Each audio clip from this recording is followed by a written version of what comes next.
Apa kabar hari ini? Kabar baik. Puji Tuhan. Sebelum memulai dengan pembelajaran kita, mari kita awali dengan berdoa. Berdoa mulai.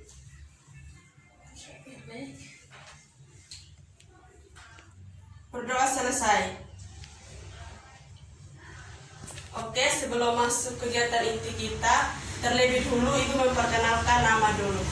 Nama Ibu Marciana Welin Manek, biasa dipanggil Ibu Marciana. Dan sekarang Ibu akan mengecek kehadiran Anastasia Trifoni Bau. Hadir Ibu. Hadir. Margarita Tempani. Hadir Ibu. Semua hadir ya? Ya Ibu. Ibu. Oke, sekarang kita masuki materi kita. Materi kita pada hari ini yaitu jaringan tumbuhan.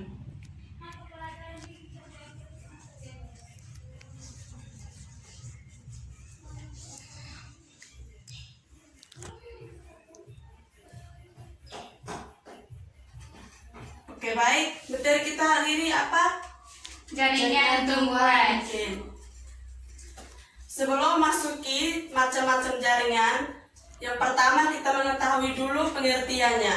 Jadi, pengertian jaringan adalah kumpulan sel-sel yang mempunyai suatu bentuk yang sama dan struktur yang sama dengan fungsi yang berbeda. Nah, jaringan tumbuhan berdasarkan sifatnya dibedakan menjadi dua bagian. Yang pertama itu jaringan meristem. Yang kedua jaringan dewasa.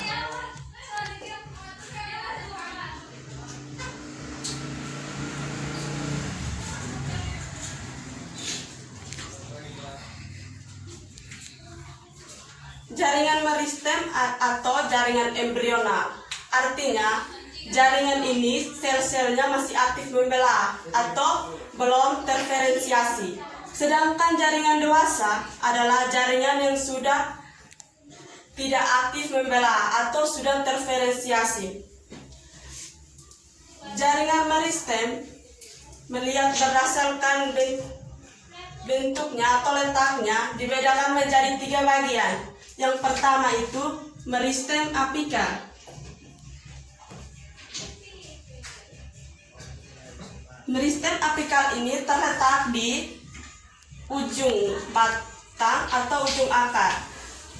Sedangkan yang kedua yaitu meristem lateral. Meristem lateral ini terletak di samping atau membesar. Dan yang ketiga itu meristem interpular.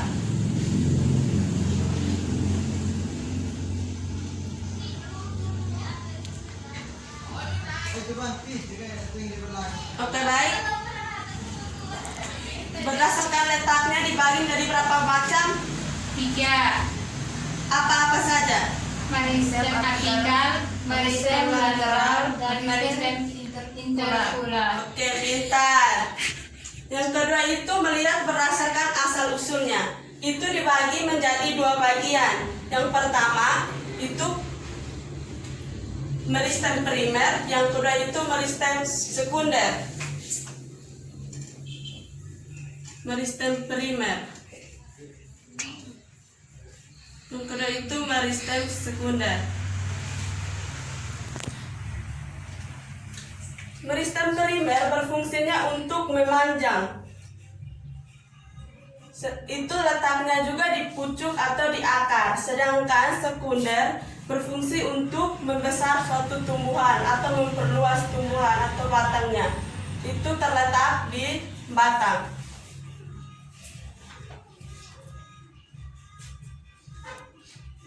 Yang kedua itu jaringan dewasa. Jaringan dewasa berdasarkan sifatnya dibagi menjadi 4 bagian.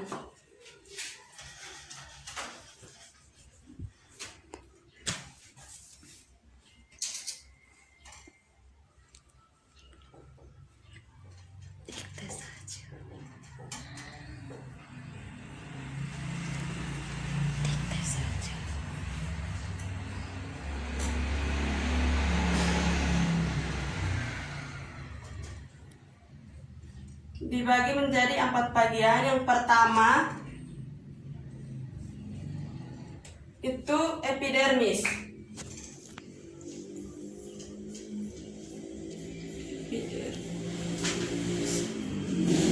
Yang kedua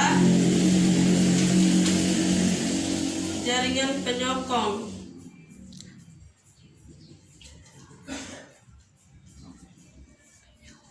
Yang ketiga jaringan dasar. Sedangkan yang keempat jaringan penyangkut.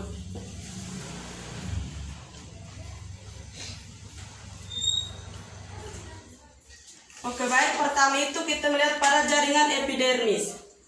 Jadi jaringan ini berfungsi untuk melindungi tumbuhan dari serangan luar. Berdasarkan sifatnya dibagi menjadi 4 bagian. Ciri-ciri epidermis yang pertama itu letaknya di luar.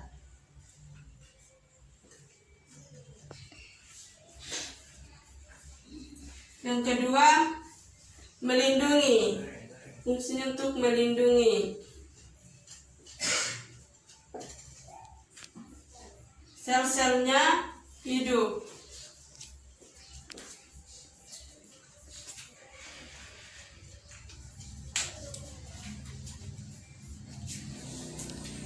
Epidermis ini terletak, berdasarkan letaknya ada di beberapa bagian. Yang pertama itu stomata. Stomata ini letaknya di daun, berfungsi untuk transpirasi atau proses penguapan. Dan juga lentisel di batang, itu juga fungsinya untuk proses penguapan. Yang berikut itu lapisan kutikula.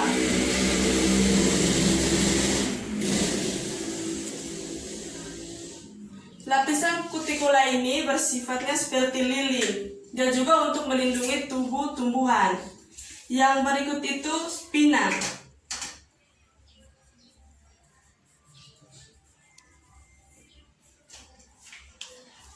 Spina ini bersifatnya seperti duri. Contohnya pada bunga mawar. Contohnya pada apa anak-anak? Bunga mawar. Oke. Yang berikut itu pada jaringan dasar.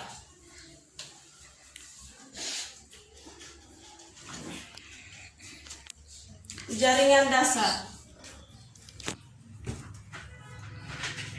Ciri-cirinya jaringan dasar ini ada di mana-mana. Ciri-ciri. Itu satu. Jaringan ini ada di mana-mana.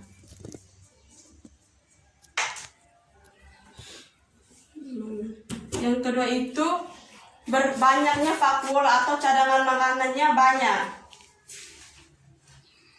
Banyak vakuol.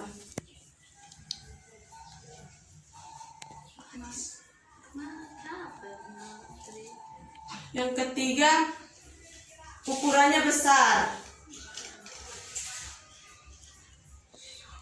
Ukuran besar. Yang keempat itu sel-selnya masih hidup.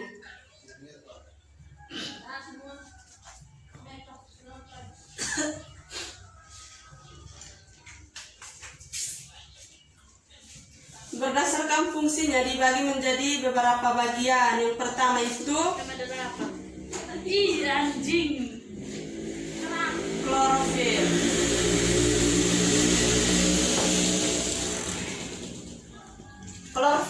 Klorofil ini atau zat hijau daun ini berfungsinya untuk fotosintesis pada tumbuhan. Contohnya itu pada parenkim palisade dan parenkim spons. Yang kedua itu arenkim.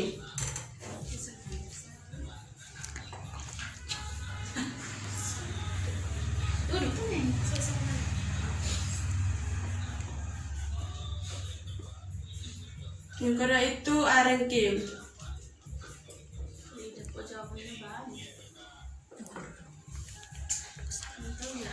Arenkim ini berfungsinya untuk menyimpan udara atau oksigen.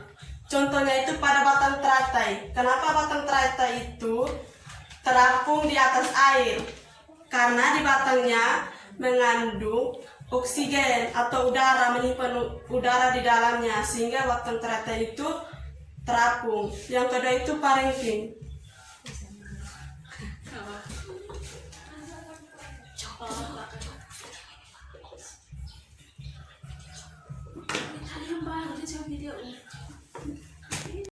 Itu dibagi menjadi berapa bagian?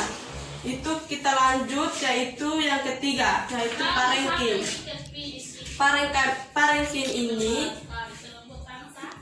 atau menyimpan air, contohnya pada lidah buaya. Batang lidah buaya. Yang berikut itu menyimpan cadangan makanan. Contohnya pada wortel. Contohnya pada apa? Wortel.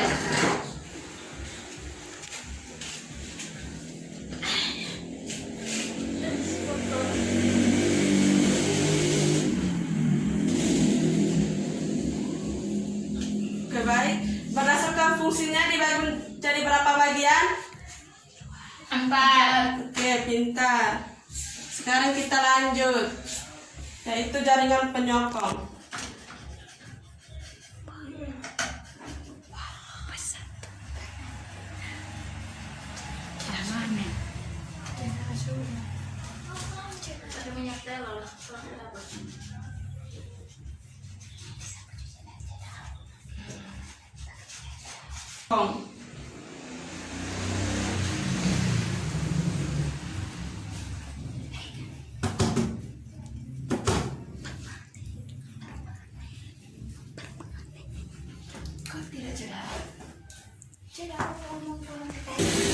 Oke, kita lanjut pada jaringan penyokong atau jaringan mekanik. Jaringan ini penguat dan tumbuhan yang digunakan untuk memperkokoh. Jadi ada tumbuhan itu tumbuh karena ada jaringan penyokong agar bisa mengkukuh tumbuhan tersebut, bisa tumbuh dan bisa berkembang. Jaringan penyokong ini dibagi menjadi 2 bagian. Yang pertama itu jaringan kolenkim.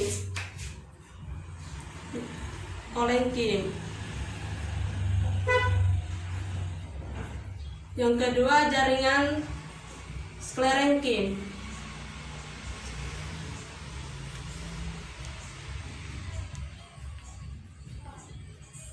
Di sini kita melihat ciri-ciri keduanya. Jaringan kolenkim, ciri-cirinya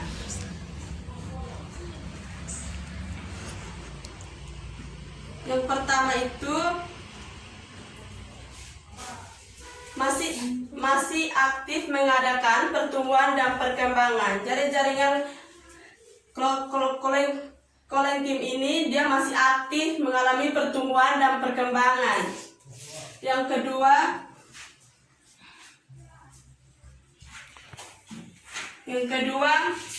dinding sel tidak mengandung lignin. Ada yang tahu lignin itu apa? Tidak, Ibu. Oke, lignin itu semacam zat kayu.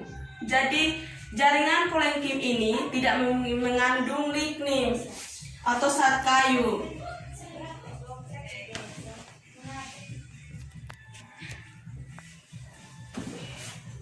Yang ketiga itu penyokong jaringan muda. Jadi ciri-cirinya ada 3 bagian.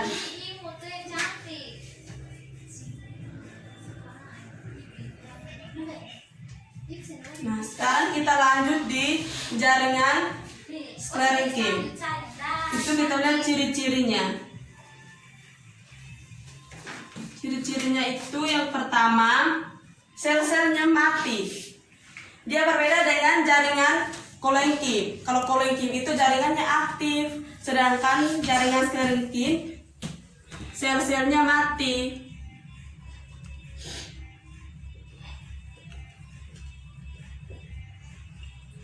Yang kedua itu jaringan sklerenkim ini tidak dapat mengalami pertumbuhan dan perkembangan. Jadi jaringan tidak dapat mengalami pertumbuhan dan perkembangan itu ciri-ciri yang kedua. Tidak mengalami pertumbuhan dan perkembangan. Yang ketiga itu dinding selnya tebal karena mengandung lignin atau zat kayu. Ada lignin atau zat kayu.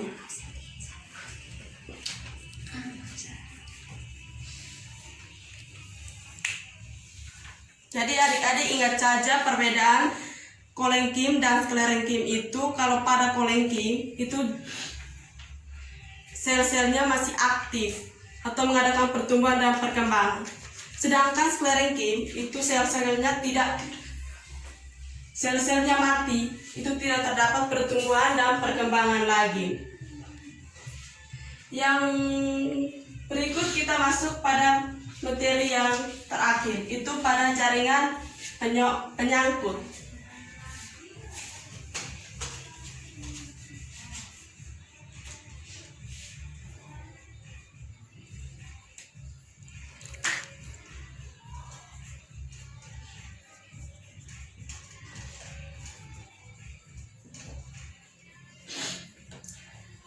Jaringan penyangkut ini fungsinya untuk mengedarkan makanan ke seluruh tumbuh-tumbuhan. Jaringan penyangkut ini dibagi menjadi dua macam. Yang pertama itu xilem dan yang kedua itu phloem.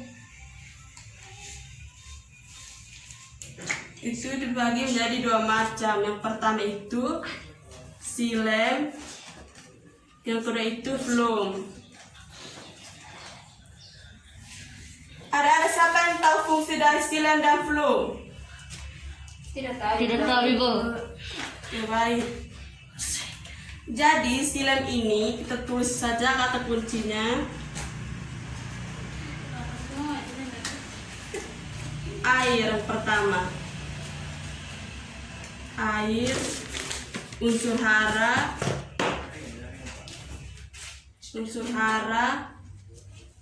dan garam-garam mineral.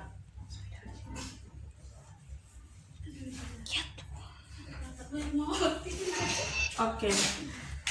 Jadi fungsi dari xilem itu untuk menyangkut air dan unsur-unsur hara dari akar ke batang, kemudian ke daun. Yang berikut itu phloem. Phloem ini fungsinya itu, tulis saja kata kuncinya itu fotosintesis. Foto itu cahaya. Jadi fungsi phloem itu adalah mengangkut dan mengedarkan makanan hasil fotosintesis dari daun ke seluruh tumbuhan. Oke, baik. Sampai sini mengerti? Mengerti, Bu. Oke. Sebelum mengakhiri pembelajaran ini, Ibu akan bertanya, materi pada hari ini tentang apa saja? Jaringan tumbuhan. Jaringan tumbuhan itu dibedakan menjadi berapa? Menjadi dua, jaringan dewasa dan jaringan. Oke, pintar. Jaringan dewasa ini dibagi lagi menjadi 4 bagian, yaitu apa-apa saja? Epidermis. Oke, epidermis yang pertama. Yang kedua? Penyongkong. Oke. Yang ketiga dasar. Jaringan dasar. Yang keempat? Penyangkut. Oke, pintar.